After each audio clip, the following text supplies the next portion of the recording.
We have talked about this before.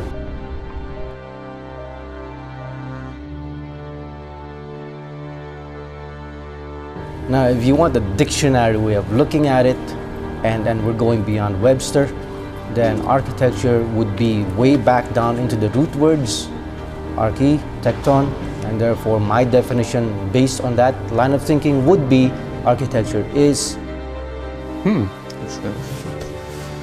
Well, you know, from the strictest terms, it would be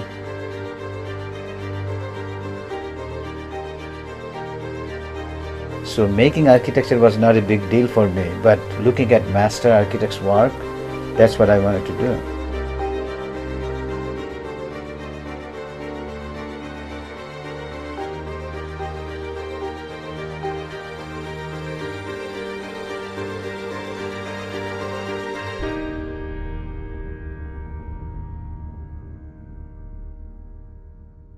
See, one of the reasons I would say, you know, my coming here in this country is Frank Lloyd Wright. It was something I wanted to really see, and I think the sound of the water and the environment, and then the one part I like most is I think it was the living room, where there was a glass table.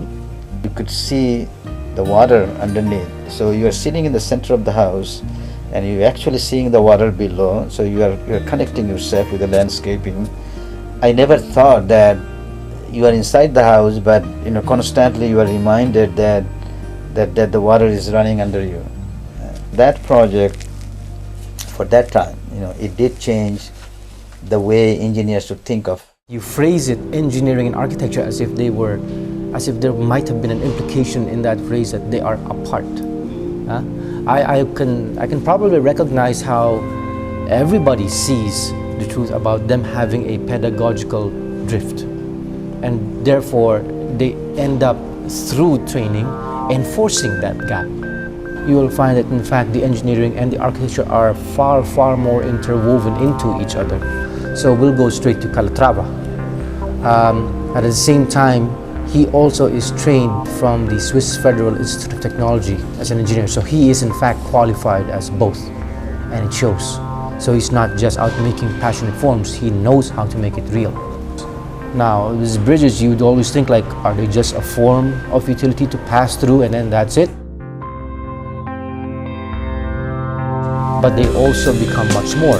They become so much more in expression of, shall we say, critical balance kind of forms, that they stop just being devices of utility to almost already becoming, no, not just even almost, definitely already becoming part of the fabric flow of that neighborhood.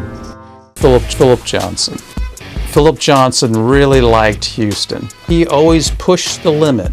There, I got his book on Philip Johnson's work. Philip Johnson. If you come to Marietta and they talk about the big chicken, go to Houston, Texas, they'll talk about Philip Johnson. Philip Johnson's going to take the rap. Go to Houston, Texas, they'll talk about... I don't like Philip Johnson. What am I going to do? What am I supposed to do? Philip Johnson's going to take the rap. His first really push of the limit was Pennzoil Place.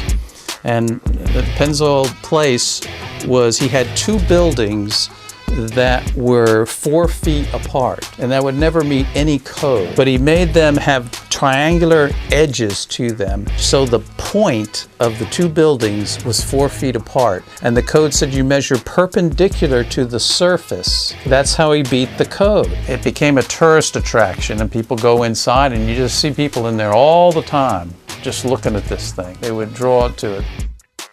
So I wanted to find a successful architecture, I think, is a piece of work that everybody can appreciate.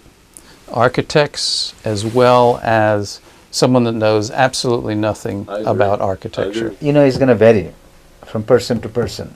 Well, yeah, I think to me, probably anything I see and I can learn a lesson and I get inspired, or I can clearly see certain elements or principles in a building, those are the thing I think to me is architecture.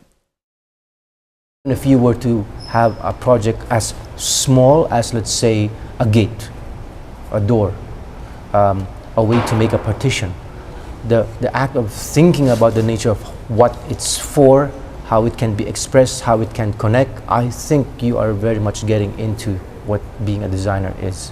So following that, then I would say, because that's what I try to do sometimes in my practice before I came over here, then I would say that architecture is an expression of life.